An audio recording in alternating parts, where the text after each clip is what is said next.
Felipe ficou 14 anos, né?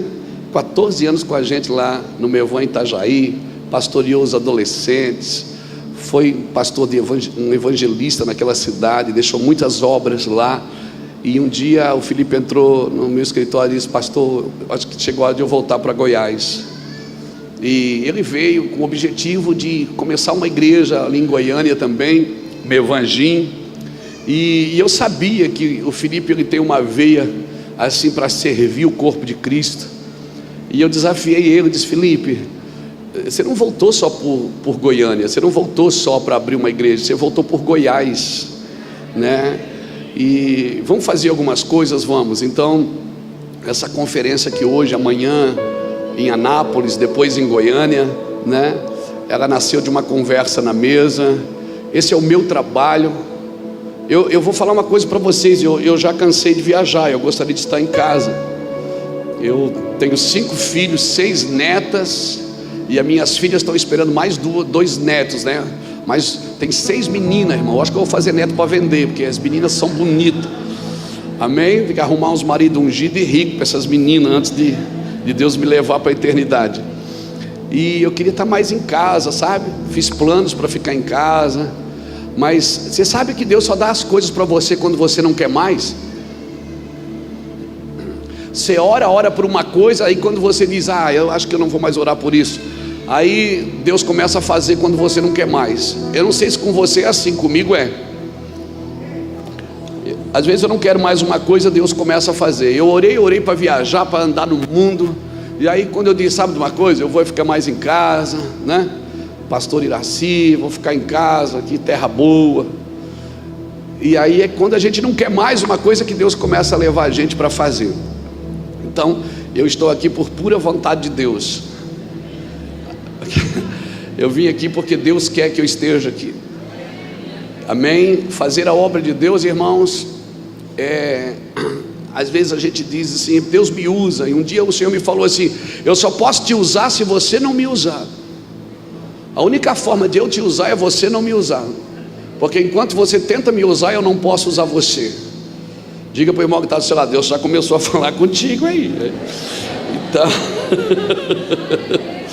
glória a Deus. Eu quero louvar a Deus, irmãos, porque o pastor Felipe Vilela aceitou o desafio e nós começamos a fazer as conferências de alinhamento e avivamento. Essa conferência que para mim, há muitos anos a gente anda na terra fazendo isso, por todo o globo.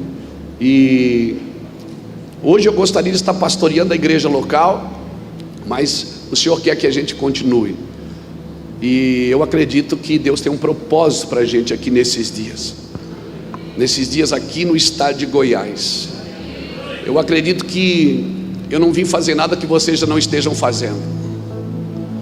Eu vim aqui levantar os braços dos meus irmãos que já estão trabalhando.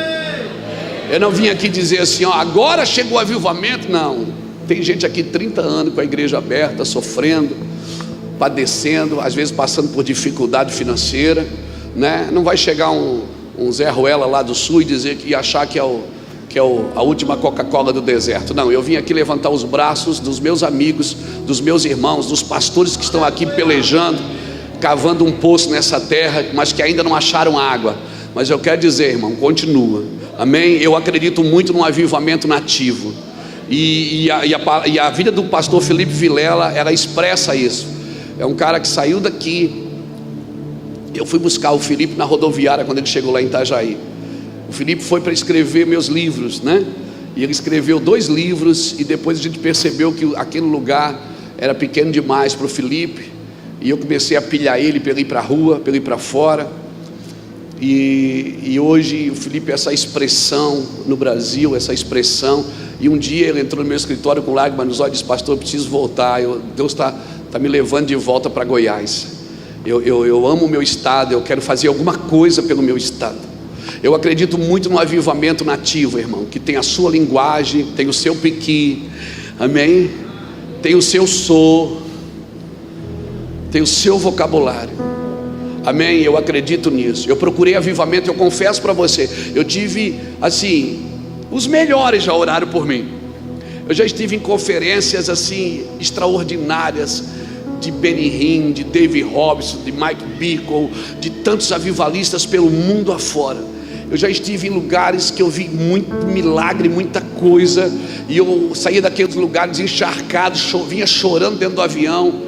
Chegava em casa e dizia: Deus, eu quero isso, eu quero isso. E o Senhor começou a dizer: então me dá o que eles estão me dando. Se você me der o que eles estão me dando, eu te dou o que eu dei para eles. E eu disse: o que é que eles estão te dando? Eles estão me dando a vida deles, até que não sobre nada, irmãos. E eu fui um caçador de avivamento, um caçador de incêndio. Eu já estive em mais de 50 nações pregando o evangelho. Eu já estive onde Charles Spurgeon pregou, onde Jonathan Edwards, eu preguei na mesma igreja que Jonathan Edwards pregou. Eu estive na rota do avivamento nos Estados Unidos, estive no Canadá, eu estive num avivamento, eu estive na Romênia, numa igreja que em 1280 teve um grande avivamento. Eu sou um caçador de incêndio. E um dia o Senhor falou assim para mim: o que você está procurando no mundo inteiro está dentro do seu quarto. Vai para dentro do seu quarto e não corra mais atrás de incêndio. Comece a queimar você. E aí, para ajudar, o meu amigo Alessandro Vilas Boas fez uma música que os seus olhos são como chama de fogo. Ele disse: Luiz, tem um lugar que o fogo nunca apaga e o fogo nunca dorme, são os meus olhos. Enquanto você olhar firmemente para mim, você vai queimar aonde você estiver. Você vai queimar aonde você estiver. Irmãos, eu falo para você, eu tenho 55 anos, eu me sinto um menino. Eu durmo a noite inteira, não sinto dores, não tenho enfermidade. E posso ficar doente, por que não? Mas eu acredito que Deus nos levantou nesses dias. E eu parei de correr atrás de avivamento, e eu corri atrás do avivador, aquele que aviva a vida das nossas, a nossa alma, aviva a nossa vida. E eu comecei a olhar para Jesus e comecei a escrever tudo que ele me disse. E às vezes até o meio, sabe, Carlos, é um pouco de contraponto daquilo que a gente lê. Às vezes é um pouco de contraponto daquilo que a gente está acostumado. Às vezes Deus me fala umas coisas que eu não tenho coragem de falar. Eu espero, eu vou resumindo, eu vou diluindo para não causar estrago. Mas eu vou dizer uma coisa para você: antes de arrebatamento, antes de qualquer coisa, nós vamos viver um grande avivamento nesta nação. E esse avivamento que você está procurando, entra tu no teu quarto e fecha a tua porta, e o Senhor que está em secreto, o avivamento que você está procurando no mundo está em Caldas Novas, está no seu lar, está na sua congregação. Amém? Às vezes as pessoas vão na igreja e dizem: essa igreja é muito fria. A igreja é fria porque você é frio. Essa igreja tem muito problema. Quem tem problema é você. Um dia um irmão foi deixar a nossa igreja. Ele começou a dizer assim para mim: pastor, ora por mim, porque eu estou saindo da igreja, do ministério. Eu digo: por quê? Pastor, eu estou saindo, tem muita coisa errada aqui. Eu digo: leva eu também, eu também quero sair. Ele disse: mas o senhor é o pastor presidente. Eu digo: para você ver, você tem opção, eu não tenho.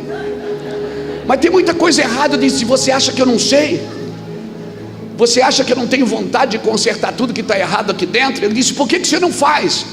Eu disse: porque ela tem um cabeça, e o cabeça é Cristo. O que limpa a água é água. Eu tenho que deixar a água correr. Não adianta você querer meter a mão na água para deixar a sua impressão digital. É a água que limpa a água. Deixa o rio correr, que o rio vai limpar tudo que está errado, tudo que está fora do padrão do céu. Só um avivamento pode transformar essa nação. Nós queremos uma igreja. Mas a igreja está morta. Toda a história de avivamento do mundo, todo mundo que viveu o avivamento nasceu de uma igreja morta, que não tinha mais vida, uma igreja que ninguém mais acreditava nela. Meia dúzia de gente começou a se reunir para orar, meia dúzia de gente começou a chorar e a clamar, saiu de um ambiente de crítica e entrou num ambiente de intercessão, comprou uma briga na região celestial e mudou a história daquela cidade.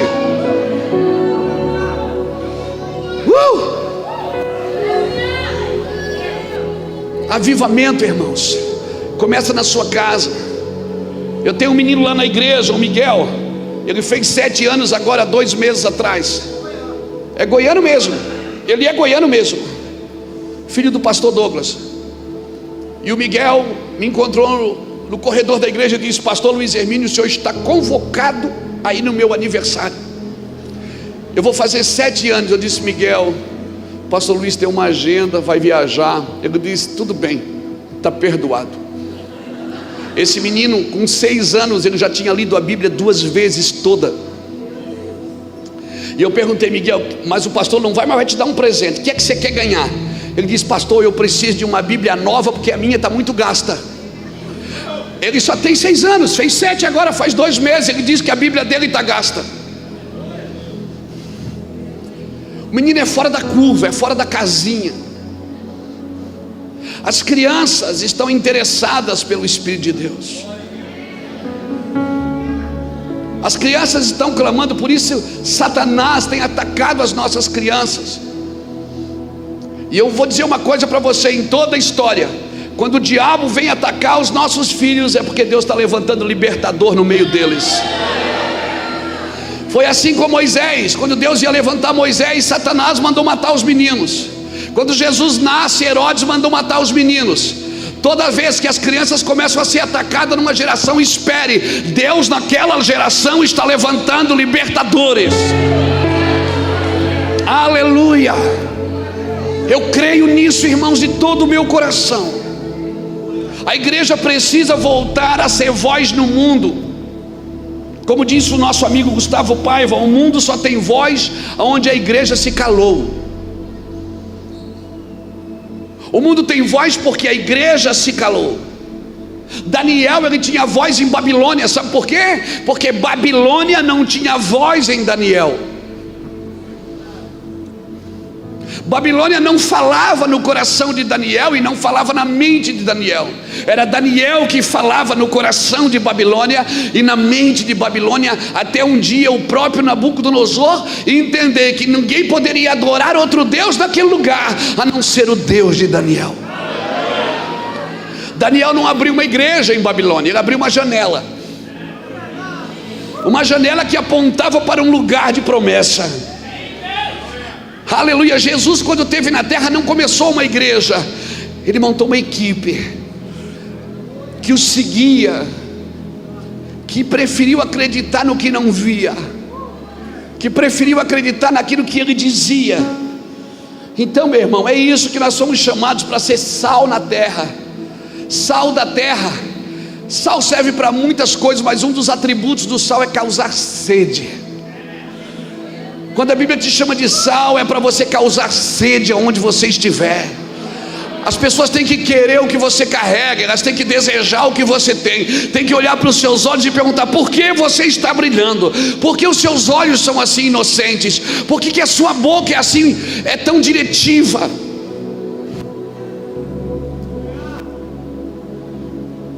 Nós estamos vivendo num tempo, irmãos, que só o improvável, tem alguém improvável aqui? Só o improvável vai poder fazer o que é impossível. O impossível não é para qualquer um, é só para gente improvável. Gente que não tem nada para mostrar, que não tem muita coisa para mostrar, que não vive de exibições, mas que manifesta a presença e a glória do Senhor. Estou com uma palavra no meu espírito aqui, enquanto os irmãos adoravam o Senhor, veio no meu coração muito forte. Abra comigo a sua Bíblia em Abacuque, capítulo 1. Abacuque, capítulo 1, versículo 1 também. Diz assim: oráculos que viu o profeta Abacuque. Até quando, Senhor, clamarei eu e tu não me escutarás? Ou gritarei a ti violência e tu não salvarás? Por que me fazes ver tanta iniquidade e a opressão? Destruição e violência estão diante de mim. Há também contendas e o litígio se suscita. Por isso a lei se afrouxa e a justiça nunca se manifesta. O ímpio cerca o justo e a justiça é pervertida. Vede entre as nações e olhai, maravilhai-vos e admirai-vos, porque realizo em vossos dias uma obra que vós não crereis quando vos for contada. Obrigado, Senhor, pela tua palavra. Irmãos, esse texto tem falado muito comigo nesses dias. Abacuque, o profeta Abacuque. E esse é interessante porque nos 3 capítulos você vai vendo Abacuque mudando de direção. Você vai ver Abacuque saindo de um ambiente e entrando em outro. Se você ler os 3 capítulos de Abacuque, você vai ver que esses 4 primeiros versículos é Abacuque clamando a Deus: Senhor, por que o Senhor me faz ver tanta dor? Por que eu olho para a terra e só vejo violência? Por que o Senhor me deixa presenciar tanta injustiça? Por que, Senhor? Qual é o motivo que o Senhor me faz ver tanto caos? Para onde eu olho tem problema, tem BO. Para onde eu olho tem dificuldade. Para onde eu olho tem catástrofe, tem praga, tem corrupção, tem mentira. Você já se perguntou, por que, Deus? Por que o Senhor faz me ver tanta coisa ruim? Por que eu só vejo problema? Por que eu só vejo dificuldade? E aí no versículo 5 o próprio Deus responde. Ele diz assim para Abacuque: ó, Abacuque, fica quieto, porque eu vou fazer coisas nesses dias que quando for contadas, as pessoas vão demorar para crer, elas não vão acreditar. É eu que vou fazer. Então Abacuque, é como se Deus estivesse dizendo: cara, não se prende nesse cenário que você está vendo. Eu tenho uma realidade para você que você não conhece. Você está olhando para uma coisa, você liga a televisão e vê caos, você vê problema, você só vê praga. Irmãos, uma das coisas que a pandemia fez nessa nossa geração foi separar quem vive por medo e quem vive por propósito. Porque nós nunca vimos uma geração com tanto medo, e realmente era motivo de ter medo. O cara ficava com o nariz suado e já: pronto, estou com Covid. Ele deu uma dor de cabeça, pronto, estou doente. Ele tinha algumas pessoas que adoeciam sem estar doente, por causa dos seus problemas emocionais. Então veio para fora muita coisa, irmão. Eu perdi amigo, alguns de vocês devem ter perdido amigo também. Um pastor do nosso ministério lá em Itajaí, Jesus recolheu. Um outro pastor de uma cidade do ministério Mevan, ali da nossa região, ele também foi recolhido por Deus. Mas vamos continuar, era um caos. As pessoas me ligavam constantemente para saber o que eu estava entendendo. Eu não estava entendendo nada, irmão. E o problema profético é que quando tem gente que não entende, ele cria um entendimento para trazer respaldo para as pessoas que perguntam. Não, irmão, quando você não entende, você fica quieto. Deus está fazendo alguma coisa. Eu só sabia de uma coisa: quando isso acabasse, Deus ia fazer algo diferente, ia gerar uma fome nessa nação. Irmãos, essa nação está com fome. Eu tenho sido procurado por muitas pessoas. Nós tivemos que montar uma casa em Itajaí para atender gente que não vai à igreja. Empresários, médicos, artistas, jogadores de futebol, atletas, que tem me procurado em Itajaí constantemente. Tem gente que a gente insiste: não, eu não posso ir, eu tenho outro compromisso. Não, empresários que dizem: eu vou te mandar buscar de helicóptero, você vem aqui, só conversa comigo e já volta. Porque há uma fome nessa nação. E eu sabia, irmãos, eu orava, e eu tenho certeza que isso ia acontecer. Eu dizia na igreja: pega os vídeos antigos. No meio da pandemia, as pessoas de máscara na igreja diziam: quando essa máscara cair da nossa boca, vai cair outra máscara também. Uma máscara religiosa que nós carregávamos, que escondia a nossa fome, que escondia a nossa vida. Deus está levantando uma fome geral nessa nação, irmãos. Há um desejo por estar com Deus. A minha pergunta é: o que foi que te atraiu para o Evangelho? Porque aquilo que te atraiu é aquilo que te alimenta. Eu vou te falar para você, me perdoe as minhas colocações e sem filtro. Vou falar sem filtro. O que me atraiu para o Evangelho não foi a exibição pentecostal, não foi a teologia tradicional, não foi a história dos reformados. Sabe o que me atraiu para o Evangelho? Foi o clamor dos pecadores, foi o clamor da amargura, da angústia, de uma geração perdida sem Deus.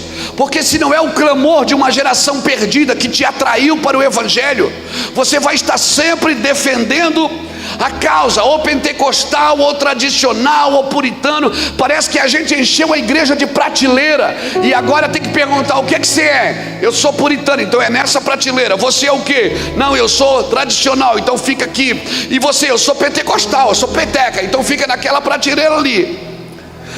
A gente tem culto para tudo. E sabe que isso me faz lembrar o que Jesus fez em Jerusalém. Quando Jesus chegou, as etnias estavam separadas. Leproso andava com leproso, publicano com publicano, prostituta com prostituta, fariseu com fariseu, saduceu com saduceu. Jesus entrou em Jerusalém e misturou tudo, irmãos. Ele começou a orar pelas prostitutas, elas se convertiam, e elas seguiam ele no ministério. Ele abraçava os leprosos, ele orava pelos romanos, ele comia na casa dos publicanos, ele discutia com os fariseus. Aleluia! Jesus misturou tudo. Uma semana em Jerusalém, Jerusalém virou de cabeça para baixo, e a única coisa que sobrou para dizer para ele foi: ele tem demônios. Eu oro por uma geração que vai se misturar, irmão. Eu oro por uma geração que não vai mais bater no peito num púlpito e dizer: aqui o diabo não entra. Ele entra sim, ele entra, assiste o culto e ainda dá oferta.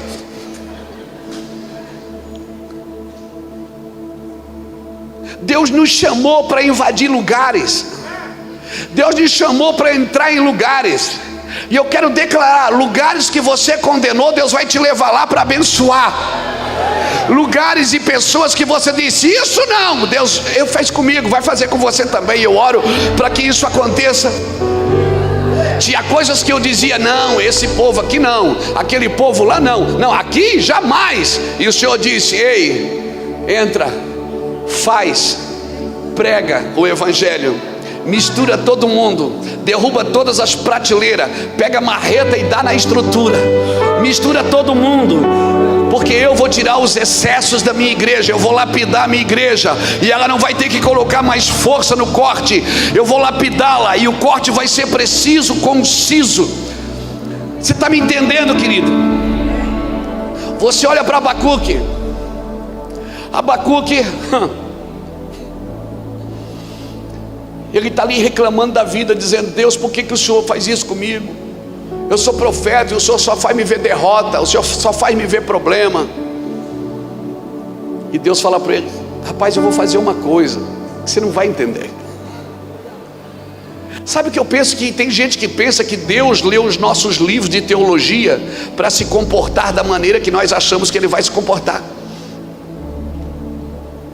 Nós temos a capacidade de dizer: disso Deus não gosta. Tem gente que pensa que Deus aceitou Jesus e veio congregar na igreja evangélica. Deus é crente.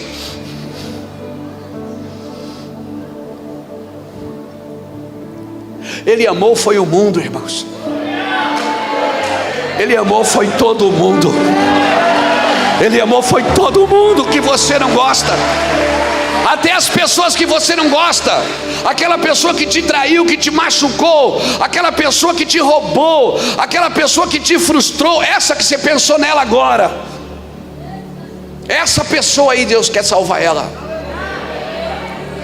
Não tem um palmo de terra dessa nação que Deus não queira remir. Não tem uma pessoa, uma alma viva nessa terra que Deus não deseje salvar. Ele deseja salvar toda a terra. Ele não tem prazer em perder ninguém.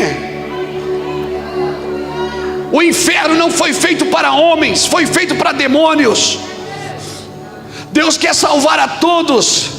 Mas como ouvirão se não há quem pregue? Como pregarão se não forem enviados? Nós escolhemos para quem vamos dizer, nós escolhemos em que casa vamos, em que lugar vamos. Nós escolhemos para quem pregar. Esse merece, aquele não. Não é você que decide quem pula no barco. Tem gente que merece o seu amor e tem gente que precisa do seu amor. Aleluia. Irmãos, alguns anos atrás eu fazia um culto na tarde da bênção, a tarde da vitória. Quem já foi na tarde da vitória? Era bom demais. E toda semana tinha uma senhora que ela vinha na frente assim com a foto do filho dela na mão. Ela pegava a foto do filho assim e ficava. E um dia depois da reunião eu chamei ela e disse assim: é seu filho? Ela disse: é meu filho. Eu disse: ah, que benção. Ela disse: benção nada, isso aqui é um miserável, pastor. Eu digo: é um miserável? Ela disse: é, está preso. Eu digo: está preso? É. Ela disse: eu tenho 3 filhos, 2 filhos é uma benção, mas esse aqui é um desgraçado, pastor. Ô menino, esse menino me incomoda, pastor. Ele precisa de Jesus, pastor, ora por ele. Aí eu perguntei: a senhora já aceitou Jesus? Ela disse: não, mas eu não preciso. Quem precisa é ele. Eu disse: é, mas toda terça-feira da tarde da benção, chamava as pessoas para frente, lá vinha ela com aquela foto do miserável. E um dia ela veio chorando e veio e aceitou Jesus. Botei a mão nela, ela aceitou Jesus. E foi passando 1 mês, 2. Um dia, um filho bom, o bom, não o miserável, o bom. O bom veio com ela na igreja, trouxe a esposa, trouxe um filhinho de colo. E não é que aceitou Jesus também? Ele aceitou Jesus em lágrimas, irmãos. Dias depois ele já estava servindo na igreja, ajudando. Passou-se mais uns meses, veio outro filho dela. O bom? Não. O desgraçado? Não, o desgraçado está preso. Só é o bom. Aí veio outro filho bom, que era solteiro, veio e aceitou Jesus também. Família toda, eu chamava terça-feira assim, a família toda para frente com a foto do miserável na mão. E o Espírito Santo, um dia eu estou ministrando, o Espírito Santo assim: você viu, Luiz? Aquele desgraçado ganhou a família inteira só com a foto. Eu levanto as coisas loucas do mundo para confundir as sábias. Eu levanto as que não são para confundir as que são. Eu não vou levantar homens e mulheres improváveis nessa geração. O miserável, o vagabundo, ganhou a família inteira só com a foto, nunca foi na igreja, estava preso, pegou 4, 5 anos de cadeia e a família toda servindo a Jesus por causa do miserável.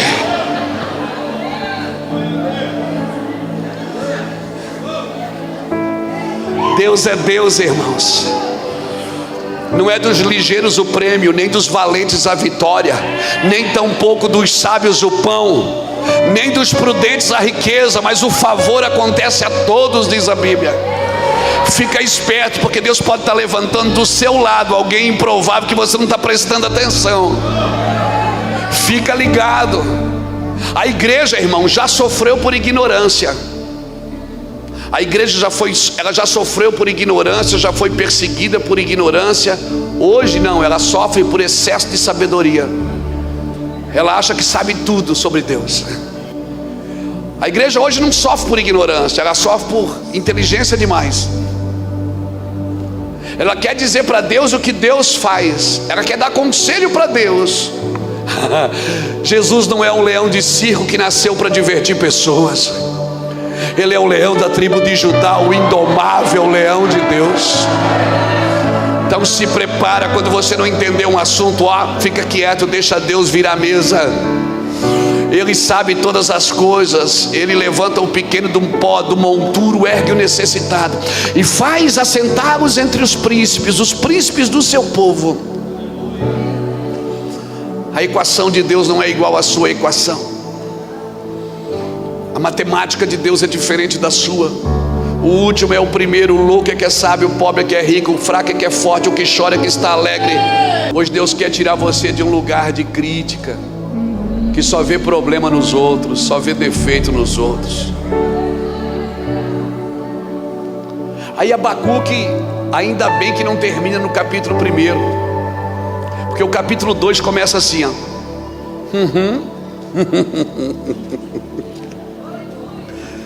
Sobre a minha torre de vigia estarei, e sobre a fortaleza me apresentarei, e vigiarei para ver aquele que fala comigo, e o que eu responderei a esta queixa. Então o Senhor me respondeu: escreve a visão, torna bem legível sobre tábuas, para que aquele que ler corra com ela, porque a visão ainda é para um tempo determinado, até o fim falará e não mentirá. Se tardar, espera, porque certamente virá e não tardará. Eis que a sua alma pode até se inchar, não é reta nele, mas o justo pela fé viverá. Pegou? Abacuque está aqui reclamando de tudo, dizendo: meu Deus, que vida desgraçada, a gente só vê problema, ou inferno. Só que no capítulo 2 ele toma uma decisão. Ele sobe numa torre de vigília, e ele não tinha entendido até ali que o caos que ele estava vendo era para aquilo gerar quebrantamento nele. Deus não pode gerar quebrantamento em você sem primeiro te ferir. Deus precisa te ferir de alguma coisa para você gerar quebrantamento. Deus precisa ferir o seu coração. Deus precisa ofender você. E sabe o que mais ofende você? É o amor de Deus. Sabe o que mais ofende a sua teologia? É o amor de Deus. Sabe o que mais ofende os seus paradigmas? É o amor de Deus. Toda vez que você tem que lidar com o amor de Deus, muitas vezes o que você aprendeu não é o suficiente. O amor de Deus ofende você, porque você não consegue alcançá-lo, não consegue amar como Ele ama, e você se sente ofendido. Como Deus pode perdoar? Eu fico imaginando Ananias, quando o Senhor Jesus aparece para ele e diz assim: Ananias, vai na casa de Simão, lá tem um cara chamado Saulo de Tarso. Ananias já deu um passo para trás. Sangue de Jesus tem poder. Vai lá e coloca a mão. Ele está te esperando, você vai orar por ele, ele vai voltar a ver. Não, ele está cego, deixa ele cego, Jesus. O senhor conhece esse cara aí, mata crente. O Senhor disse: eu sei. Mas Senhor, esse cara matou até um parente meu. Eu sei. Senhor, esse cara destruiu muitas igrejas por onde ele passou. Ananias, não discute comigo, rapaz. Você vive na alma, você quer defender os seus sentimentos. Eu não. Eu não estou aqui para defender os seus sentimentos e as suas vontades. Eu estou aqui para te dizer: o que te protege não é suas lágrimas, é sua obediência. O que te protege é sua obediência. Mas Senhor, ele mata crente. Ananias, vai lá, porque ele é para mim um varão, ele é para mim um varão, aleluia, varão valoroso, aleluia.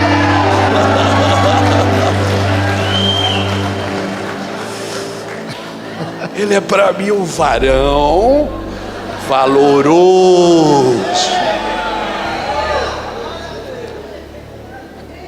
E Ananias tentou provar para Deus que Saulo não prestava. É como se Deus não soubesse. Por que você quer defender a Deus? Por que você quer defender Deus das pessoas que não prestam? Se foi para essas que Deus veio mesmo. Por que você quer defender Deus das pessoas que você não gosta? Por que você quer dificultar o caminho delas, para que elas não cheguem na fé? Irmão, às vezes a gente aconselha casais. A mulher está lá na igreja fazendo campanha para o marido que bebe, para o marido que atrai, para o marido que usa droga, está lá chorando. Aí o cara um dia vai na igreja com ela e converte, e fica mais crente do que ela. Aí agora ela reclama porque ela não consegue. Ela conseguia viver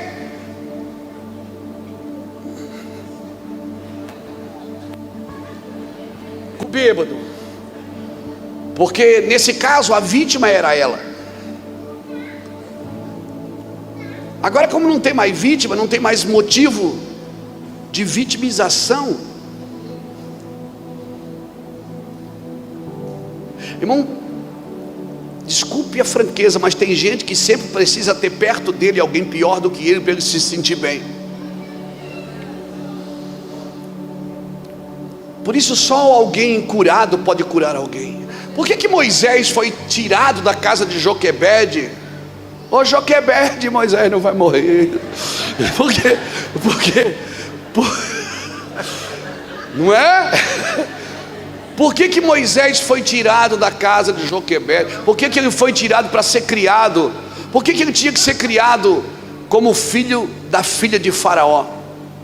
Por que ele tinha que ser criado como príncipe?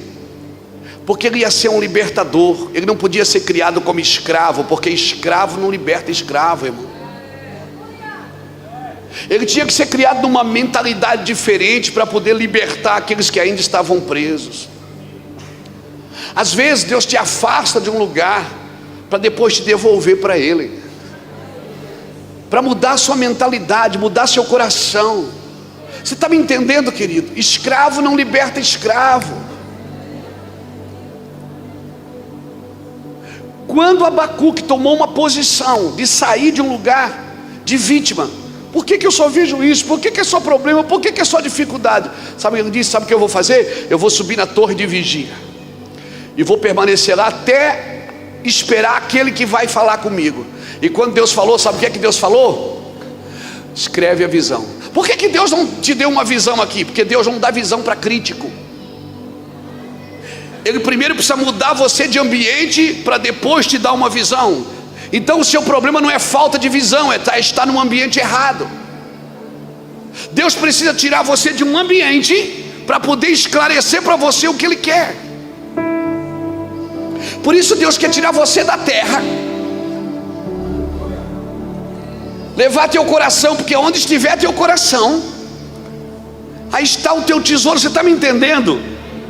Quando Abacuque saiu daquele ambiente de ataque, de condenação, de vitimização, Deus falou com ele e disse, escreve uma visão, e espera ela, porque não vai tardar, e se tardar, espera também, e fica tranquilo, você vai viver por fé.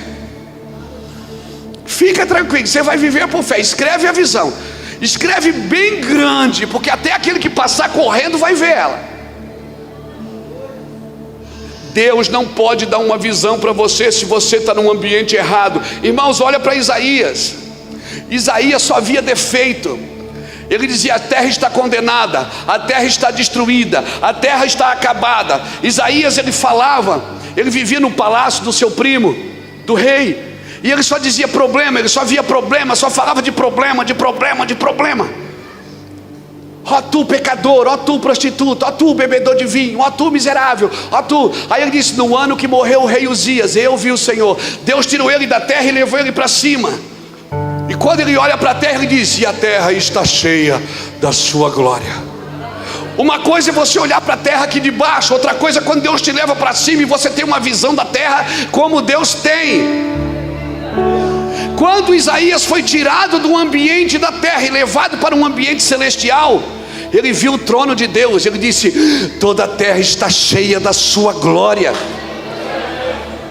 O problema é que nós queremos medir a terra pela terra.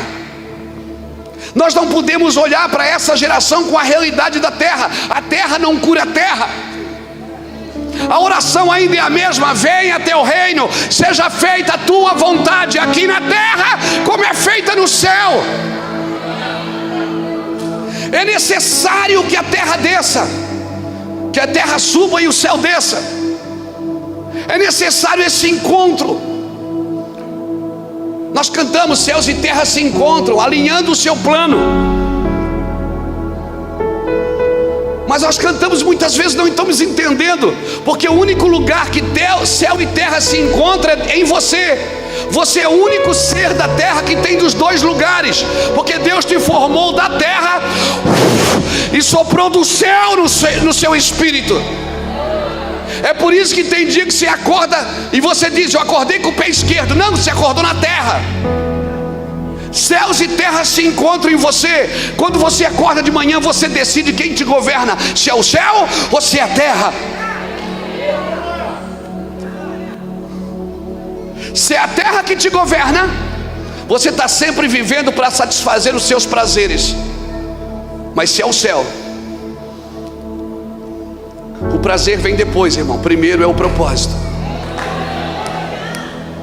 Lembra quando Deus tirou o povo do Egito, levou para o deserto? A primeira coisa que Deus mudou foi o cardápio. Deus disse: vocês amassavam barro para comer.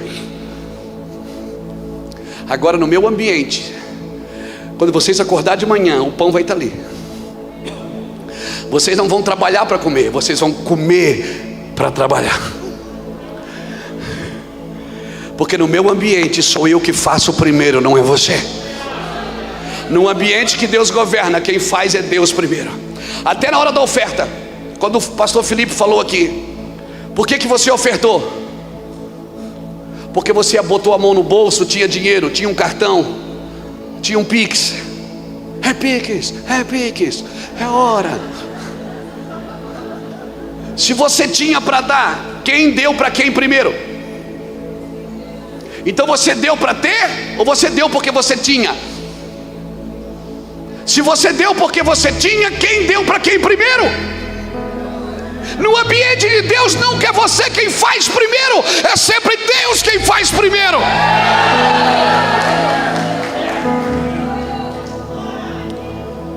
Céus e terra se encontram em você, meu irmão. Quando você acorda de manhã, você decide se vai brigar ou não, se vai ficar bravo ou não, se vai perder a paz ou não. É você que decide. Jesus subia aos montes. Quando descia, ele já sabia o que fazer. Vamos para o outro lado, pega o barco, vamos para lá, vamos para cá. E o pau comendo no barco, o barco afundando e Jesus dormindo. Porque aquela cosmovisão não dominava mais Jesus. Quem dominava Jesus era o padrão de Deus, não o padrão da terra.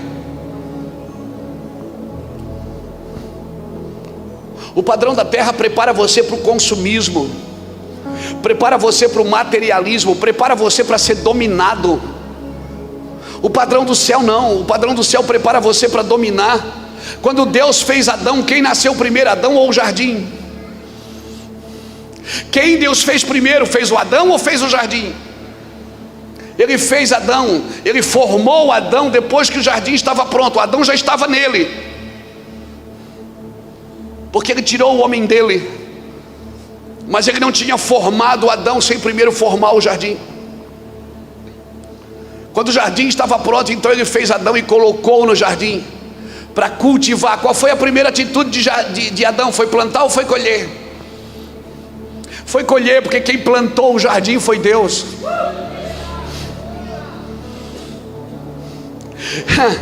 Depois que o homem peca, o que é que Deus falou para ele? Agora tu vai ter que trabalhar. Mas ele já não trabalhava antes. A diferença é que ele trabalhava antes, mas quem fazia primeiro era Deus, não ele. Agora Deus diz: agora tu vais comer do suor do teu rosto. Mas ele já trabalhava. Só que agora Deus estava dizendo o seguinte: no meu ambiente eu planto e você colhe e replanta. Agora você saiu do meu ambiente, agora você vai ter que plantar para colher e replantar. E você vai cansar mais por causa disso. Mas em Jesus eu posso voltar para esse ambiente. Em Jesus eu posso voltar para esse ambiente e ser mais do que vencedor, porque Ele já venceu para mim. Ele já mudou a minha mente, já mudou o meu coração. Eu preciso entrar nesse ambiente. Eu preciso sair da terra e entrar em Cristo e comer de Cristo, porque quem come de Cristo e bebe de Cristo permanece em Cristo. E aí eu vou abandonando as coisas da terra, vivo, me alegro, como, bebo, durmo, descanso, passeio, mas não estou preso a nada, porque você está preso na eternidade, não é mais desse ambiente. Por isso que Jesus dizia: meu reino não é daqui, e ninguém entendia nada.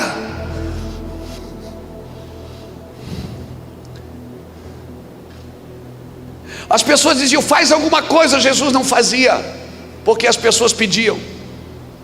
Ele fazia quando o Pai pedia. Então no capítulo 1, Abacuque está num ambiente hostil de reclamação, num ambiente que só derrota, só ataque, só vê problema. Ele sai daquele ambiente e vai para uma torre de intercessão. E é aqui que Deus se dá uma visão. E sabe como é que termina o livro de Abacuque? Do capítulo 3, versículo 17 em diante, Abacuque começa a dizer assim: ainda que a figueira não floresça, ainda que falte o produto na vinde, sabe de uma coisa? Ainda que os campos não produzem alimento, todavia eu me alegro no Senhor. O que é que mudou em Abacuque? Mudou o ambiente, porque eu vou ouvir aquele que fala comigo. Eu não preciso mudar de cidade achando que as coisas vão melhorar. Eu não preciso mudar de congregação achando que as coisas vão melhorar. Eu preciso mudar de ambiente aqui dentro, porque aqui dentro tem pó e tem glória. Deus me fez do pó da terra e soprou a sua glória em mim, e eu decido quem governa, se é o pó da terra ou se é a glória de Deus. O problema é que o diabo recebeu o poder de Deus para comer do pó da terra, mas não pode tocar na glória de Deus, porque aqueles que são nascidos de Deus, o maligno não lhe toca. Então o meu recado para você hoje: não tem um avivamento sem um alinhamento. Eu preciso mudar de ambiente, eu preciso sair desse ambiente hostil, de derrota, de problema, de só ver dificuldade. Irmão, tem gente que só vê derrota. As pessoas ligam para a gente para perguntar como é que está a luta. Como é que está a luta, pastor? Diz: que luta? Ô pastor, desculpa, não quero te incomodar. Eu disse: rapaz, nem o diabo me incomoda. Você acha que você vai me incomodar? Você não consegue não, filho. Nós precisamos mudar nossa mentalidade. Nós precisamos sair da terra. Mas eu sou profeta, irmão. Um profeta que só profetiza da terra para a terra, ele só profetiza na ambição do velho homem. Ele só profetiza na ambição do velho homem, tudo que o velho homem queria. Mas um profeta que está num outro ambiente, ele está vendo o que Deus tem para aquela pessoa, não o que aquela pessoa quer. E muitas vezes, para você viver o que Deus tem para você, você tem que largar o que você quer. Quando Isaías sai desse ambiente, o que é que acontece? Ele diz: toda a terra está cheia da sua glória. E aí Deus diz: pois é, eu tenho uma obra para fazer, mas quem vou enviar? Ele se comissionou. Ele disse: eis-me aqui, eis-me aqui. Mas ele não foi sem primeiro passar uma brasa na boca e tirar a sua iniquidade. E sabe o que aconteceu dali por diante? Ele passou a ser o profeta messiânico. Aquele cara que só profetizava derrota começou a profetizar esperança. Começou a falar de um Jesus que viria, de um Messias, de um Hamashia que viria. E ele se tornou o profeta messiânico, um profeta da esperança. Porque nenhum profeta que profetiza da terra para a terra vai trazer vida para essa geração, irmãos. Vai trazer vida para essa geração. Nós precisamos mudar de ambiente. Nós precisamos sair de um contexto. Nós fomos ensinados aí na igreja a buscar a minha bênção. E se eu perguntasse: quem vem buscar a sua vitória? Não, irmãos, bênção não é uma coisa que você pega, é um lugar que você entra na bênção. E você começa a viver na bênção a partir da sua vida. Tudo ao seu redor começa a ser abençoado. Porque se você vive na bênção e começa a transbordar, as coisas de Deus começam a fluir através da sua vida para as pessoas que estão perto de você. Isso para mim é um avivamento. Avivamento é quando você começa a entender e parece que há uma compreensão geral para todo mundo. Profetas de Deus vivem os princípios de Deus. Profetas são aqueles que têm coragem de falar o que é óbvio. Falar o que é óbvio. Porque se você não pode falar o que é óbvio, então o óbvio não é óbvio. Amém? Os profetas do Senhor Jesus, eles vão te ajudar a esquecer de coisas que você fica lembrando, e vão te ajudar a lembrar de coisas que você esqueceu. Vão trazer a realidade do céu para a terra. Mas sabe qual é o problema? É que hoje nós temos muitos pregadores preparados, mas não ungidos. E me perdoe, o que quebra o jugo não é a sua inteligência, é a sua unção. Parei, pastor, então o profeta tem que ser burro? Não, irmão, a fé não é burra. Porque todo homem ungido, ele vai querer aprender mais. Todo homem ungido vai querer entrar, fazer cursos, ele vai querer estudar, vai querer ler bons livros, ele vai querer ir para a faculdade, vai querer aprender sobre Deus. Mas nem todo mundo que aprende sobre Deus significa que foi ungido por Deus. Por isso que tem muita gente sendo usada para satisfazer um povo que precisa de coisas. Uma geração ambiciosa precisa de profetas que profetizam nas suas ambições. Meus irmãos, quando a verdade de Deus passa pela minha vida, ela não é minha verdade porque passou por mim, ela continua sendo a verdade de Deus. Eu não posso usar a verdade de Deus para minha causa, porque a causa não é minha, a causa é do Cristo vivo. Um pregador preparado não significa que ele é ungido, mas um pregador ungido, ele vai ter desejo de se preparar, irmão. Olha o que diz Salmo 78, verso 72. Leia sua Bíblia. Salmo 78, verso 72, a Bíblia diz que Davi apacentava Israel com a integridade do seu coração e com a habilidade das suas mãos. Ou seja, integridade de coração e habilidade das mãos. A habilidade das mãos só pode vir depois da integridade de coração.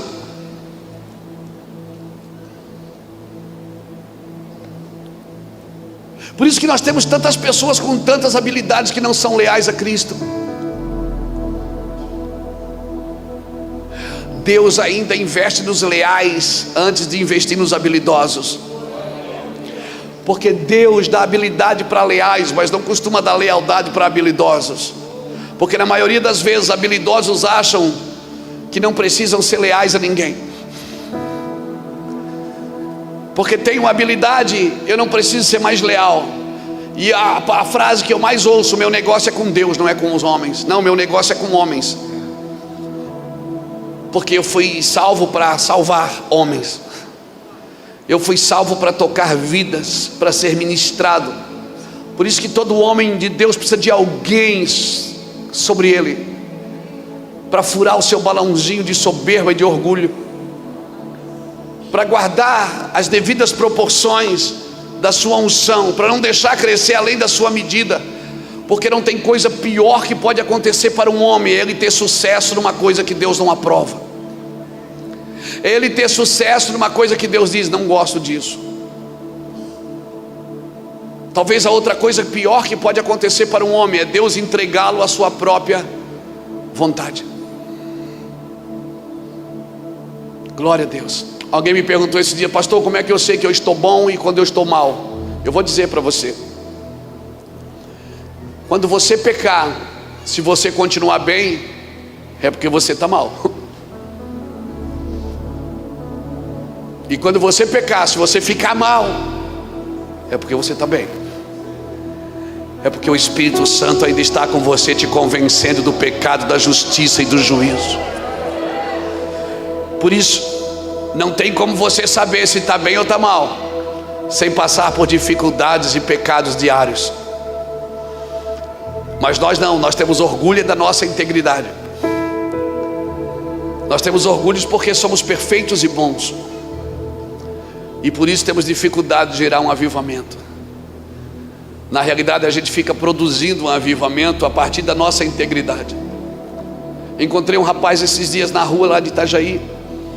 Baixei no semáforo, ele me abordou, eu baixei o vidro, dei uma oferta para ele. Eu disse: cara, o que você está fazendo na rua? Ah, pastor, desviei. Poxa, amava Jesus e desviei, perdi tudo. A esposa foi embora e eu acabei com a minha vida. Eu disse: por que você não volta? Não, eu não consigo.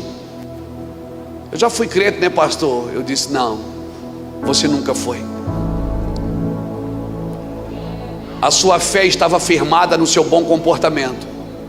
O dia que você não conseguiu prestar um bom comportamento para Deus, você saiu do Evangelho. Quando a sua fé está firmada em Cristo, mesmo que você não dê fruto, irmão, você continua plantado na videira. Mas muita gente firma a sua fé na sua integridade. E aí o dia que ele não consegue manter a sua integridade, que ele peca ou faz uma caca ou faz alguma coisa errada, ele peca e não volta mais para o Evangelho. Por quê? Porque eu não sou mais digno. Mas na realidade você nunca foi digno. Nunca foi. E sabe o que eu vejo? Tem pessoas assim aqui hoje, que vieram de casa e disseram assim: eu vou lá para assistir o Luiz Hermínio pregar, mas eu não consigo mais voltar para o Senhor não, porque eu não tenho mais força. Mas ainda bem que você não tem força, porque não é pela tua força, é pela força de Cristo. Na tua força você já tentou e não deu certo, mas na força de Cristo, Jesus trouxe você aqui para assistir um homem pregar, mas Deus está te pegando aí por dentro. E eu sei que está, eu sinto isso no meu espírito. Você veio aqui por curiosidade, mas Deus te pegou aqui dentro hoje. E Jesus vai mudar a tua vida e vai te trazer de volta para o Evangelho. E vai mostrar para você o que é genuíno. Porque convertido não é o que aceita Jesus, convertido é o que abandona o pecado.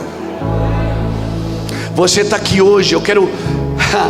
Se você quiser, você não precisa nem esperar o culto acabar, viu? Você pode vir para frente, depois a gente continua. Se você quiser muito voltar para Cristo, hoje é a sua noite. Depois a gente continua pregando. Depois a gente continua pregando.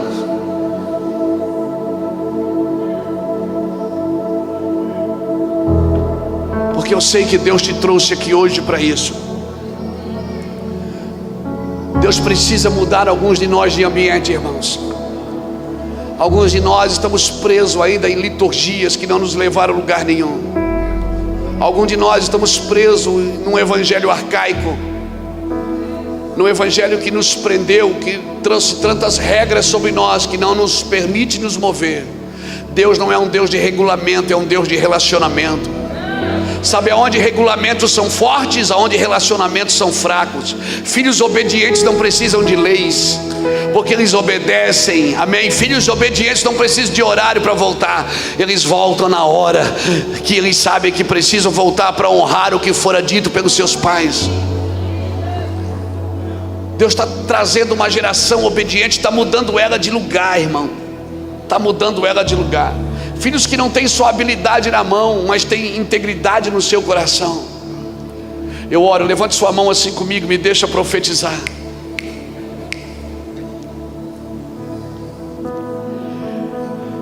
Eu quero declarar que aqui de Caldas Novas, Deus vai levantar muitos jovens, muitos meninos e meninas, muitos jovens que vão carregar a arca nessa geração aqui em Goiás. Amém? Se a minha Bíblia está certa, e eu sei que ela está, que os velhos terão sonhos e os jovens terão visões. Eu quero declarar que aqui hoje tem velhos com sonhos. Eu quero dizer que Deus não vai te tirar da terra sem você ver o que Deus te falou que você veria antes de morrer. Eu quero declarar, jovem, que você vai andar nas profundezas do Espírito, na força do Espírito Santo. Deus vai te levantar com força, vai te dar canções, vai te dar ministrações, vai te dar dons de milagres, dons de cura, dom de poder, dom de unção poderosa sobre a vida de Cristo, sobre a sua vida. Levante as suas mãos bem alto. Pai, nós declaramos um tempo novo sobre Caldas Novas.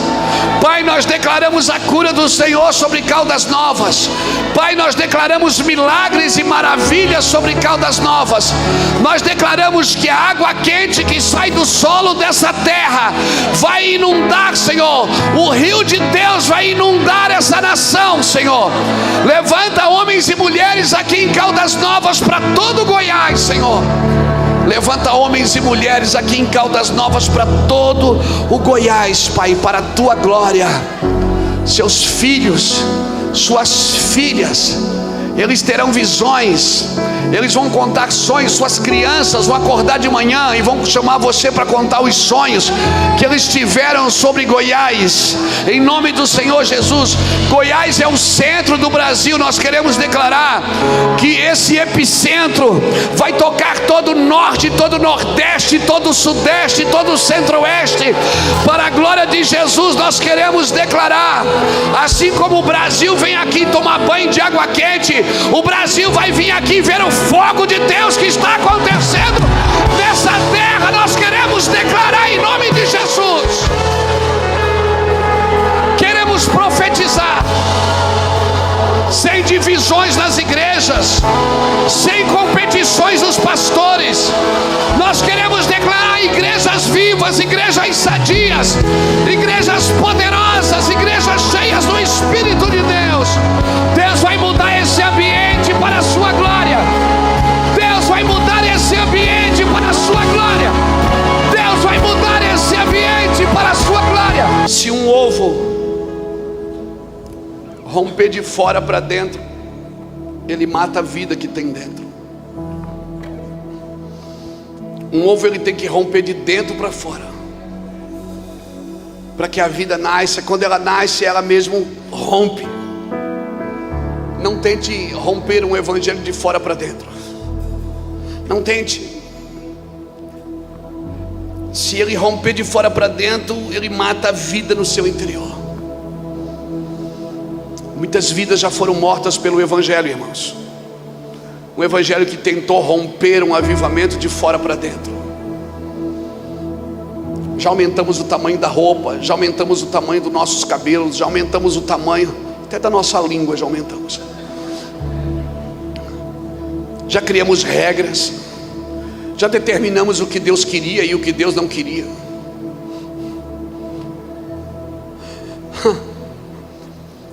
É como se Deus estivesse dizendo: deixa eu romper a vida de dentro para fora. Então vai nascer o que eu plantei em você. Sabe, a gente mora numa cidade beira-mar, e de vez em quando a gente está na praia. Eu moro na frente do mar. Então você vê, você pega a bicicleta, vai para a praia, você vê às vezes muitas ações dos salva-vidas. Irmão, se o salva-vida entra para tirar uma pessoa d'água, para ele é muito melhor que aquela pessoa esteja cansada já. Porque se ela está cansada, ele não tem problema de imobilizá-la e trazê-la para a água. Mas se ela ainda tenta lutar com as suas forças, ela não sabe nadar, mas não se deixa salvar. Sabe, já passou pela sua cabeça que Deus pode estar esperando você cansar?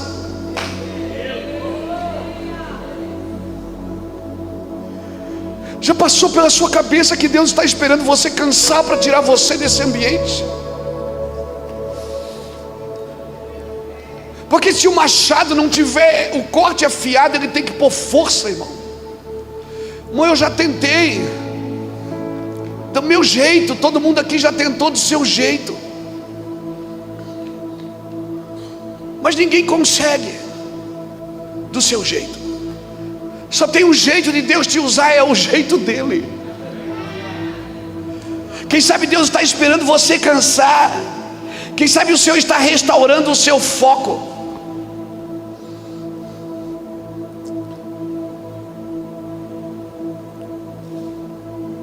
O Caio abriu essa reunião hoje. Eu estou ligado, eu estou ali, mas estou ligado no que está sendo dito e está sendo cantado.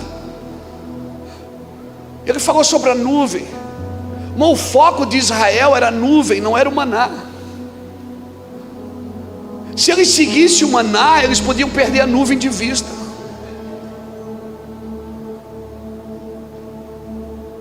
O maná, ele caía onde a nuvem parava. Era o maná que seguia a nuvem, não era a nuvem que seguia o maná. Ou você olha para a terra, ou você olha para o céu, querido. Ou você tem uma cosmovisão terrena, animal e diabólica,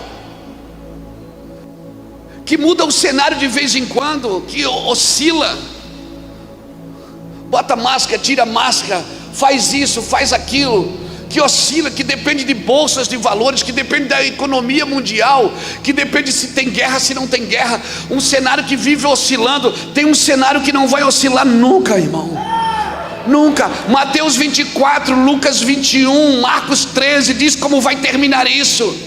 Esse cenário não muda nunca, não tem como não mudar, não tem como mudar, não tem como não cumprir. Eu não vivo para fazer, eu vivo para cumprir o que fora dito. Ou você vive para fazer, ou você vive para cumprir.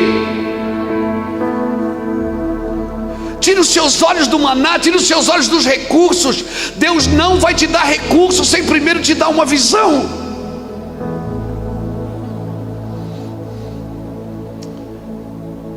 Deus não vai te dar recurso.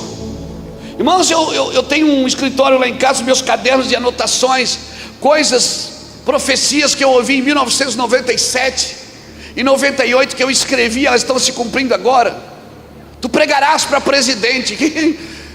Eu já tive 3 vezes pregando ao presidente, coisa que aconteceu 21 anos depois. Vou te levar às nações, vou te levar aqui, vou te levar ali. Eu ficava pensando, deve ser alguém de outra nação que vai vir congregar aqui com a gente. Eu não falo inglês e já fui em mais de 50 países pregar o evangelho. Vamos parar de dar desculpa e vamos olhar para o céu. Vamos olhar para a eternidade. Irmão, eu sou um semi-analfabeto. Eu fui estudar depois de velho. Eu só ia para a escola pegar piolho e comer merenda e fumar maconha.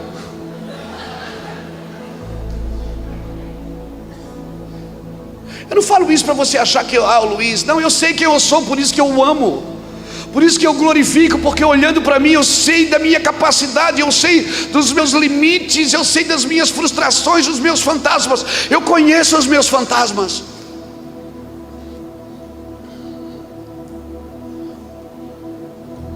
Agora nós temos que tirar os olhos da terra e colocar os olhos no céu. Nós precisamos crescer.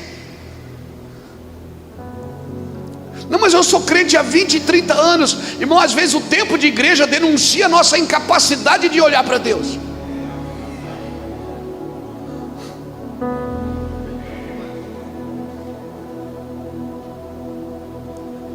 Às vezes dá vontade de botar um Miguel com 7 anos, que já leu a Bíblia 2 vezes, a pregar no lugar de pastores que nunca leram a Bíblia inteira.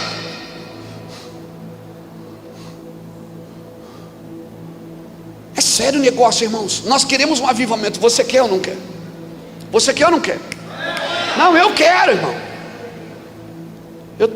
Eu tô de pé desde as 6:30 da manhã. Chegamos aqui de tardinha, anoitecendo, porque a gente crê no avivamento.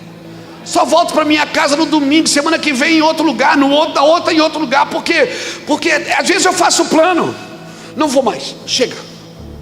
Volto para casa chorando com a Bíblia debaixo do braço. Ninguém entendeu nada do que eu disse. Ninguém entendeu. Mas eu não vou ficar nesse frenesi, nesse ciclo vicioso de entretenimento, e pregar, ganhar oferta, vender livro. Não, isso não é minha vida. Eu quero algo mais, irmãos.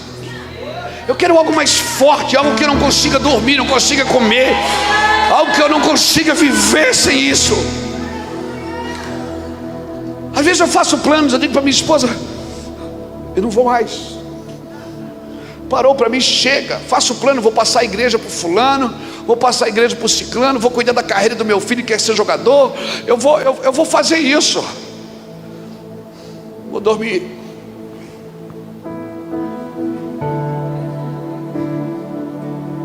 Aí no outro dia eu acordo. Aí ele assim bota a mesa no café e diz: cadê aquele homem de ontem? Eu disse: como eu posso parar se as suas palavras são como fogo nos meus ossos? Como que eu posso ficar quieto, irmão? Como que eu posso ficar quieto? Como? Eu moro de frente para o mar, num apartamento que Deus me deu, eu não desfruto. Todo mundo quer me dar presente, às vezes eu nem abro o pacote. Não dá tempo. Esse eu vou abrir, viu, pastor? Gostei da marca. As pessoas sempre procuram a gente para dar alguma coisa.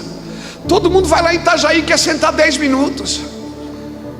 E Deus, a gente acorda de manhã dizendo: chega, Deus. Deus diz: não, mais um pouco, mais um pouco. Aí vai ficando, parece que vai ficando pior, irmão. Vai ficando mais estreito. Meu Deus, a idade vai passando. Você olha no espelho, vai, o cabelo já foi. Começa a aparecer os pés de galinha, você vai ficando mais velho. Aí eu digo: meu Deus, será que tudo isso vale a pena mesmo, Deus? Será que meus filhos estão crescendo, meus netos? Minha neta fez aniversário ontem, mas não foi ontem o aniversário dela. Eu tenho que estar negociando a agenda com os meus filhos para poder desfrutá-los. Eu fico perguntando: será que tudo isso vale a pena, Deus? Eu não quero ser mais algum pregador correndo atrás de oferta. Eu não quero ser mais alguém que vai chegar no fim da vida frustrado porque não alcançou a coroa da vitória. Eu disse: Luiz, vai dar certo, nós vamos conseguir. Não desista. Não desista, porque se você desistir, eu não vou parar em você, eu vou levantar outro para fazer. Eu digo: não, eu não aguento Deus levantar outro porque eu não acreditei. Não, é eu, Deus, é nós. Envia-me a mim. Passa a brasa onde você quiser. Você está me entendendo, irmão? Sabe o que está faltando na gente? Ímpeto de guerra. Está faltando na gente aquele ímpeto de guerra, aquela coisa gostosa de levantar. Não, mas Jesus já venceu a minha luta. Que venceu coisa nenhuma, irmão. Para. Ele venceu a guerra, não a batalha. Ele venceu a guerra ele já venceu, porque com uma só oferta Ele aperfeiçoou para sempre os que vão sendo. Tem uma batalha que você vai sendo santificado. Tem uma batalha, Hebreus 10:14, que todo dia você vai sendo santificado. Então nós precisamos de um ímpeto de guerra, irmão. Sabe? Eu me lembro quando eu era menino que a gente ia ver o filme do Rocky Balboa, lembra? A gente ia no cinema ver o filme do Rocky Balboa. Rocky Balboa. Quem já foi no cinema ver o Rocky Balboa? Irmão, ele apanhava e apanhava e corria e apanhava. Aí de repente ele caía. Aí eu olhava assim, aí começava a passar a imagem, o filmezinho da vida dele toda. Aí começava a musiquinha. Aí nós já começava no cinema assim. Nós já nem gostava do cara que lutava com o Rock, não importa quem era. Daqui a pouco o Rock, três cruzados, vencia a luta. E nós vinha do cinema, menino, cheio de... Pronto, Rocky Balboa. Irmão, eu acho que a musiquinha já está tocando, meu irmão. A gente não se deu conta ainda. Eu já posso ouvir o som de um avivamento, irmãos. As crianças querem Deus. Domingo à noite na nossa igreja, 280 crianças vão para a salinha com a Bíbliazinha debaixo do braço. Eles passam por mim, eu choro. Aí eu vou passando: e aí, mano? E aí, mana? Vão todo mundo para a salinha. Há um desejo, irmãos. Quando eu começar a ver aquele que enganava, não engana mais. O que mentia, não mentir mais. O que traía, não trair mais. O que me enganava, o que falava asneira, não falar mais.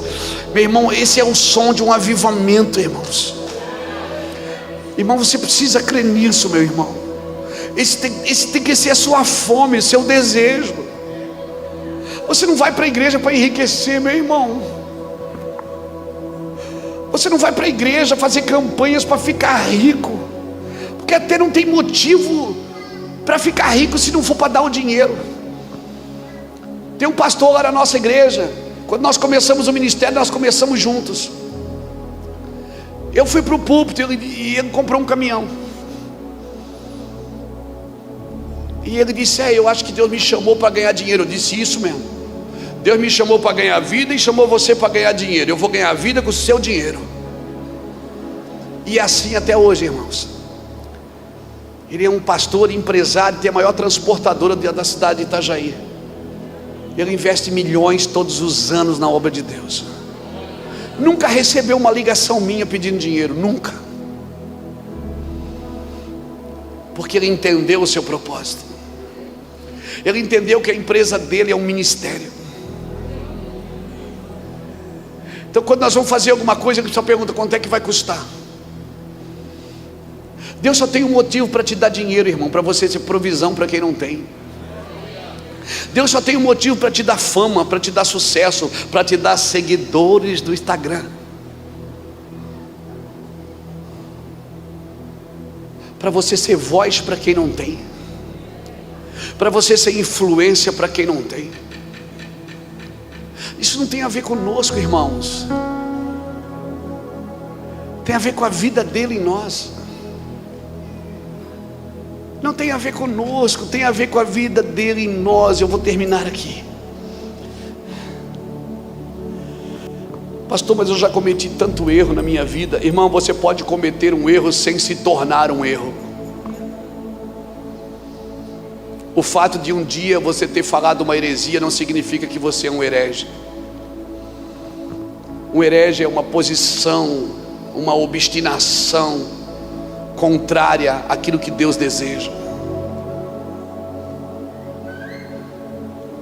Hoje é um dia de refazer alguns pensamentos e sentimentos. Não vai vir avivamento sem primeiro um alinhamento do nosso coração com o coração de Cristo. Não, irmãos. Nós precisamos entender que o serviço não é para me promover, é para me aprimorar. Deus não me deu serviço para me promover, o serviço é para me aprimorar.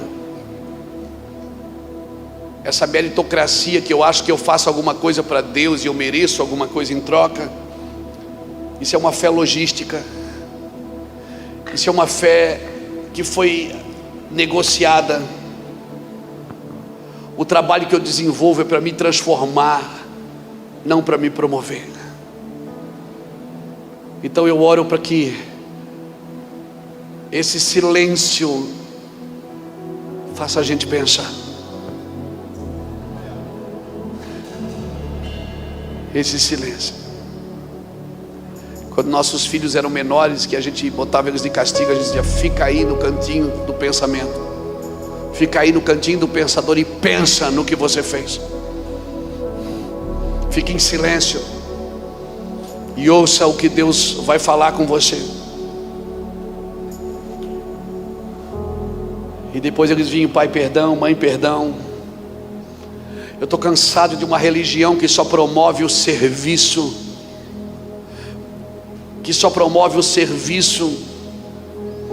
mas não promove a paternidade de Deus na vida dos homens e das mulheres.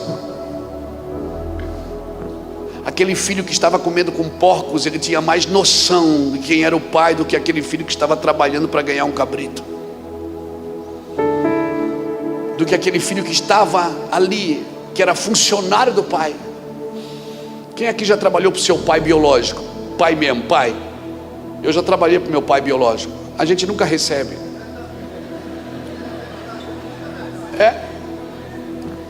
Eu já trabalhei para o meu pai biológico e chega no final de semana, todo mundo tinha carteira assinada, tinha horário para entrar, horário para sair, e eu não tinha nada.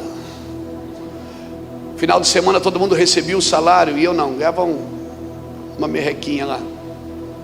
E quando dava alguma coisa errada, você acha que ele brigava com algum funcionário? Não, era com o filho. Um dia a minha filha Bruna perguntou assim: pai, por que para nós tudo é mais difícil? Eu vejo gente que não ora, que não busca Deus. que pai que não serve a igreja. A gente serve, ensina os nossos filhos os princípios. Eu vejo a sua batalha desde menina, desde criança. Meu Deus, para nós é tudo mais difícil, pai. Parece que a gente tem que dar uma volta a mais para ganhar alguma coisa. Parece que a gente tem que abrir uma porta a mais. Todo mundo recebe, a gente está na luta, pai. Por que é assim, pai? E me faltou palavras para dizer para ela. Então veio uma palavra. Eu disse: filha, as exigências de Deus são para os íntimos. Deus não exige nada de crente meia boca, crente irresponsável. Deus não exige nada de crente relaxado, que serve a Deus quando sobra o seu tempo. As exigências de Deus sempre são para os mais íntimos, para aqueles que estão mais perto, para aqueles que se interessam mais. E saiba, quanto mais você se interessar, não tem mais volta, não tem mais saídas de emergência, não tem mais, não adianta sair pela porta, não adianta, não volta mais. Você não tem mais saída. Eu quero terminar essa palavra dizendo para você: não é mais tempo de cada um ter a sua visão. O prato agora é a moda da casa. Todo mundo tem que comer o que está no menu. Não é mais o tempo de eu tive uma visão, mas eu também tive, eu também tenho. Não. Chegou o tempo de todos apontarem para o mesmo lugar. Amém? E eu vou te falar, quanto mais eu escuto que o mundo está perdido, mais eu me apaixono por Jesus. Quanto mais eu vejo promulgações de leis injustas, mais eu me apaixono por Jesus. Quanto mais eu vejo a corrupção dos homens, a incredulidade dos homens, mais eu me apaixono por Jesus. Quanto mais o cenário fica hostil, mais eu trabalho para atrair o céu. Eu não vou me adequar a esse cenário. Esse cenário não tem nada para me dar. Eu fui chamado para transformar esse cenário. Alguém me disse semana passada: pastor, as pessoas, pai, eu não aguento mais, elas só me procuram quando elas têm problemas. Eu digo: graças a Deus que elas te procuram, porque você é luz nas trevas que elas estão vivendo. Se alguém está batendo na sua porta, é porque você tem sido luz nas trevas dessas pessoas. Você não deveria ficar incomodado de ser procurado só quando eles têm problema. É porque sinal, quando eles tiveram problema, a primeira pessoa que eles pensaram foi você. O filho, quando estava comendo com os porcos, tentando comer, ele se lembrou de um pai que o amou. Ele disse: eu vou falar com meu pai, porque na casa do meu pai até os funcionários comem bem. As pessoas sempre se lembram das pessoas que lhe amaram. Sempre. As pessoas sempre vão lembrar de você pelos problemas que você criou, pelos problemas que você solucionou. Sempre.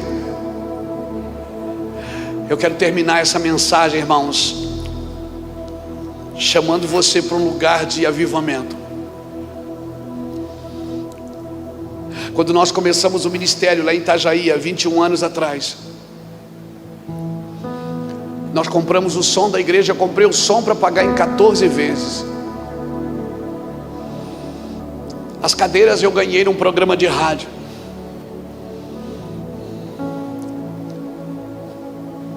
E Deus dizia: eu vou trazer o Brasil aqui. E eu falava: o Brasil vai vir aqui. As pessoas riam. Teve irmãos que foram embora da igreja porque diziam: nós precisamos de uma igreja mais estruturada. Não, eles queriam uma igreja mais bonita, um prédio mais bonito, não uma igreja estruturada. Uma igreja estruturada é aquela que está trabalhando para Jesus voltar. E eu não tinha, nós ficamos 1 ano e meio com um vaso sanitário só na casa. Tinha um banheiro com um vaso sanitário. E as pessoas diziam: eu disse, não tinha dinheiro para fazer. E gente chegando: pastor, só tem um vaso. Eu disse: irmão, você vem para a igreja para ouvir o evangelho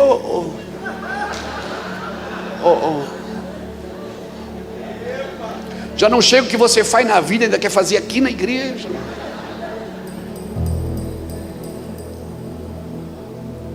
E as pessoas, eu tenho tudo escrito, irmãos. Isso vira livro. A cada 6 meses nós escrevemos livros das coisas que Deus falou para nós quando nós não tínhamos dinheiro para pagar as contas da luz, da água. Quando eu tinha que escolher, ou eu ou pagava a conta de luz da minha casa ou a conta de luz da igreja. Quando eu tive que vender meu carro para ajudar irmãos que trabalhavam comigo e não tinham o que comer em casa.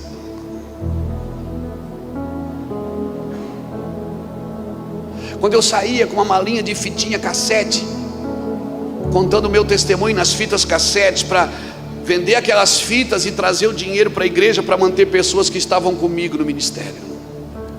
E Deus dizendo, vai ser grande. E eu digo, estou vendo a grandeza que é isso. Nós resolvemos escrever a visão. Nós resolvemos esperar. As minhas conferências eram ali, Blumenau, Gaspar, 20 quilômetros. Pegava o ônibus da Itapemirim, da Penha, da Catarinense. Às vezes a madrugada, o ônibus viajava a madrugada inteira, e eu com a janelinha, com a cortina aberta, olhando para o céu, e Deus dizia, filho, vai ser grande, fica tranquilo, descansa, gasta tudo que você puder, não, sem limite, seja alguém solto, livre, fique livre para mim, para que eu possa entrar em você como uma luva e guiar você aonde eu quiser. E as pessoas diziam assim, Luiz, você precisa fazer o teu pé de meia, daqui a pouco você fica velho, você não tem uma casa para morar, você não tem um carro para andar. Eu tenho 55 anos, até 49 anos eu não tinha nada no meu nome, nenhum carro. O único carro que eu comprei eu tive que devolver, porque eu não dei conta de pagar. E o Espírito Santo é para você aprender. Eu falei para você não comprar. E eu resolvi viver assim, nada nos bolsos e nas mãos. Lá em casa é assim, eu, minha esposa, meus filhos, a gente aprendeu assim. E as pessoas dando conselho, não, você precisa cuidar da sua vida, porque ó, o pastor fulano de tal já foi pastor, hoje está passando fome na sua velhice, pastor isso. Eu digo, irmãos, se chegar na minha velhice e eu passar necessidade, então não foi para Jesus que eu trabalhei, porque eu fui moço e agora sou velho, mas nunca vi um justo desamparado, nem a sua descendência mendigar o pão. Quando eu fiz 49 anos de idade, o Espírito Santo disse, Luiz, eu vou começar a te dar algumas coisas para você guardar para os seus filhos. Faz 6 anos, irmãos, eu prosperei tanto, me tornei empresário,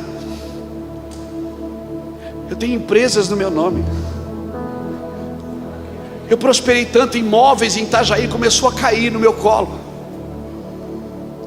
Todos os meus filhos têm um lugar para morar, que Deus entregou para eles.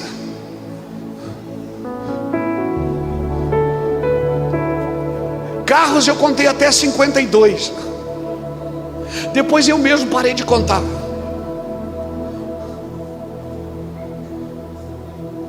Eu dava os carros, eu ganhava e já dava, ganhava e já dava.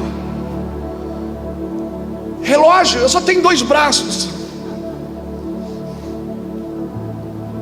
Ganhei coisas que eu não tive coragem de usar, porque eu tinha vergonha, para não me sentir ostentador.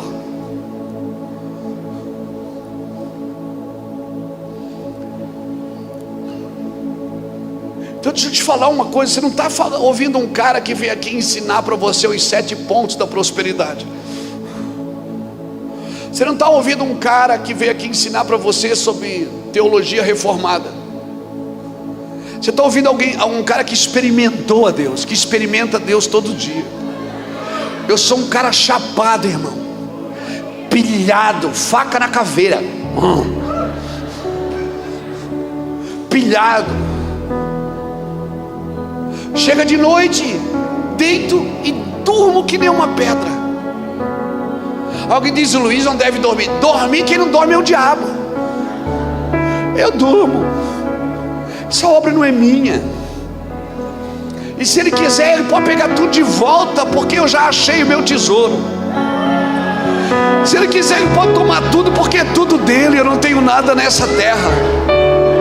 Os meus filhos são dele, minha esposa é dele, tudo que ele me deu é dele, porque dele, por ele e para ele são todas as coisas.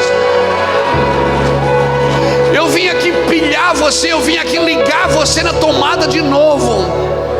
Eu vim aqui plugar você na eternidade e dizer, cara, ímpeto de guerra, você precisa disso. Você precisa acordar de manhã com fome de Deus, com vontade de ser alguém diferente, de fazer algo diferente por alguém.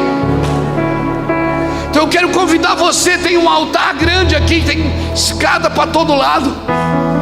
Procure um lugar nesse altar e faça um voto com Deus aqui hoje. Deus, faça o que Ana fez.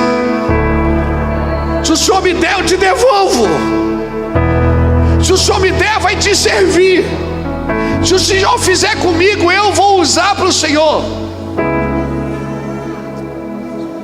Sabe o que Iraci me diz todos os dias? Quando eu reclamo que às vezes eu estou cansado, que às vezes eu estou isso, ela diz, amor, não reclama do que você orou para acontecer. Você orou, você pediu que Deus levaria. Se Deus te desse, você iria em qualquer lugar do mundo. Você falou isso, Luiz.